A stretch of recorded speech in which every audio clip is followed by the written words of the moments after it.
Okay, hello. Welcome to week 9. I apologize for the lateness of this email or this video, I should say. But it's been a little crazy this week, so I apologize. So we are at week 9, talking about trace materials, and food sources of essential trace minerals. So all these different copper, chromium, iodine, iron, zinc, fluoride, manganese, selenium, and molybdenum. I think that's how you say it.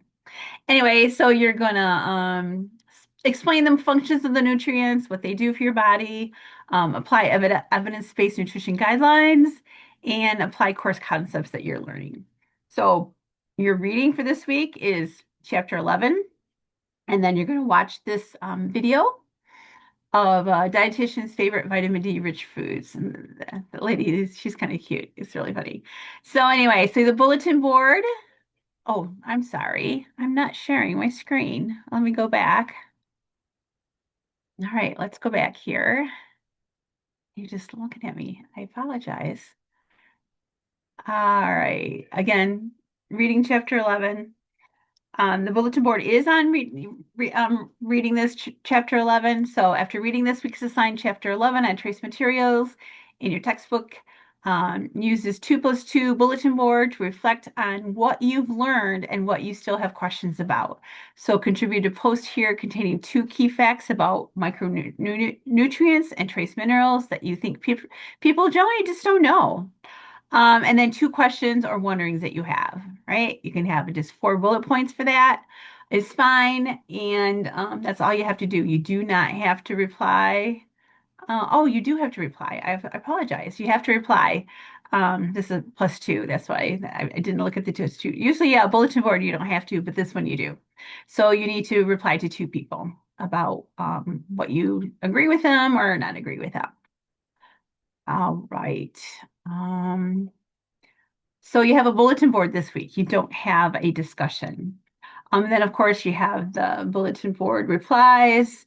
And then you have an assignment on 9.2 assignment. This one is a hands-on lab. It's called the Market Basket Approach. So for this hands-on lab, you're going to become a micronutrient investigator, it says. You will investigate real food items to uncover their micronutrient potential, yeah.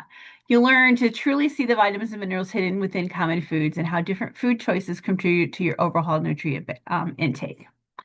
All right, so the steps on this one.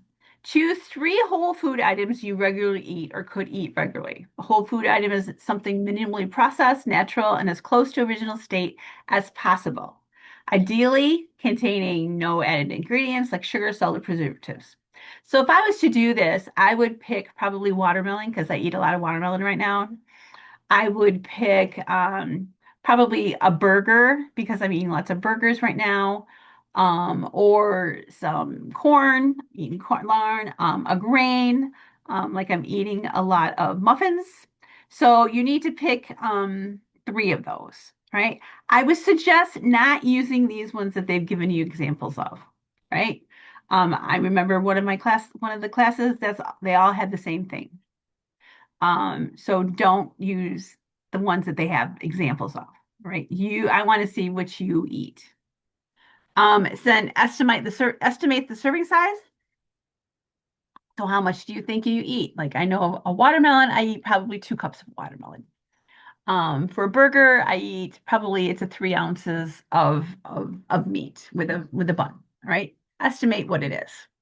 You can also go to this website right here, and it will help you estimate what it is. I can show you what that shows.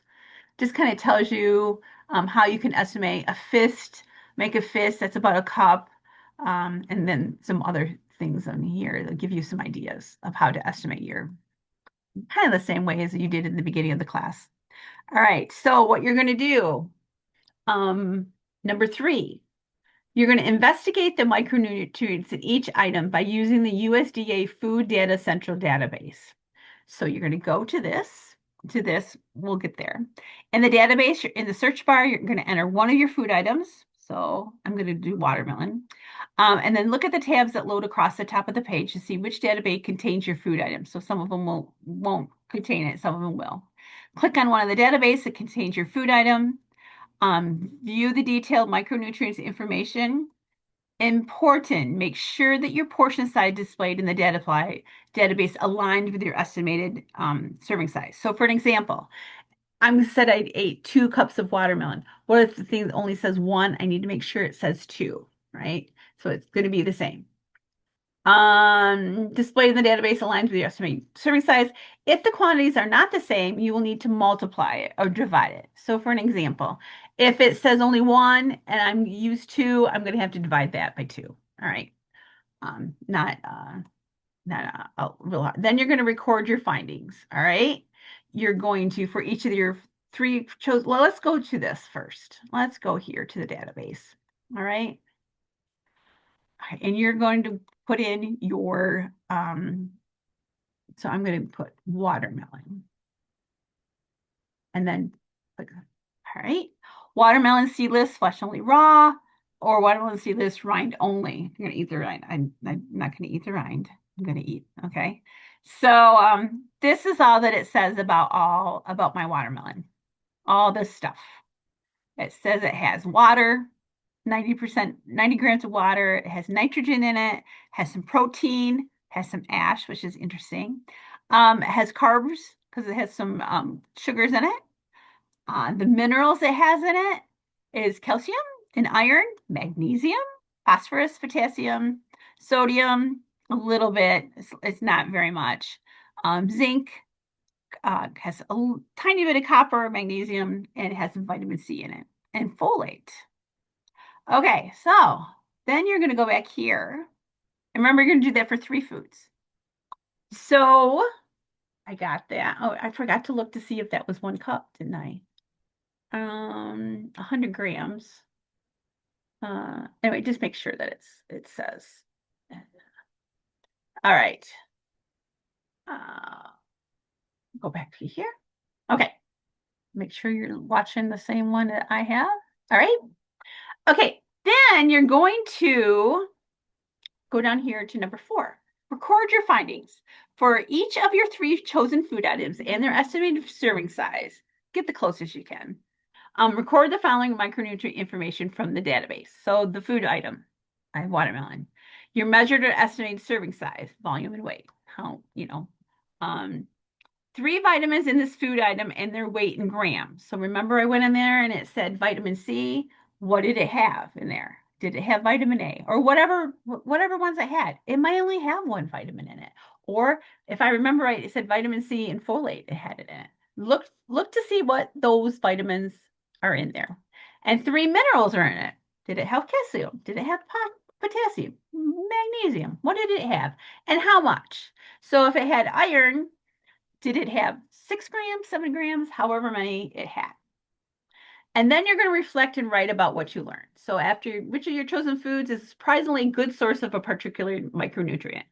To tell you the truth, I was surprised that watermelon had vitamin C. I didn't know it had vitamin C before. So that would be something that I was surprised. Or I thought I chose a banana and I thought it had, 900 grams of potassium and it only has 232 or whatever you think. Second one is if you were to combine these 3 foods into a simple meal, like whatever, and I don't want you to use spinach salad with chicken and almonds, use something different.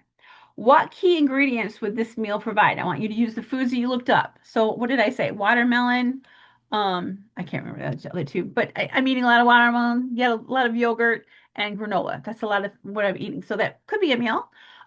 So what does that say? What micronutrients would be in that meal that provide great amounts? Okay. Then the next question is consider your own typical dietary patterns. Based on the micronutrients you found in your selected foods, are there any micronutrients you think you might not be getting enough of regularly? So for an example, vitamin D. Some people don't think they get enough vitamin D in the winter. Summer's not a problem, but in the winter it might be a little bit of a problem. And then one last thing is what is one practical takeaway from this activity that could help you make more micronutrient food choices in the future. So what do you think you could do? Put this all in a Word document. Make sure that you're telling me what food you pick and all the things, how much it is, with the vitamins and so forth. All right. This database should be working for you okay. There shouldn't be any on one of my classes before they shut it down. So we had to find another alternative. So hopefully that doesn't happen. Back here. Okay, let's go back here. It doesn't want to go. There we go. All right. And that's it for this week. Again, oh, you do have a quiz. I'm sorry. You do have a quiz this week. So again, if you are, and you can do that twice. This down here is the estimating calculating food quantities and weights. That's the thing that I showed you a bit ago. Showing the fist and whatever. If you have any questions, please let me know. And I will be available all weekend, not going anywhere, doing anything big. So let me know. Reach out by email if you have any questions or anything. Remember to use AI or to tell me if you use AI to tell me you used AI. Okay, or points will be taken off. Okay. All right. Take care, everyone. Have a good weekend.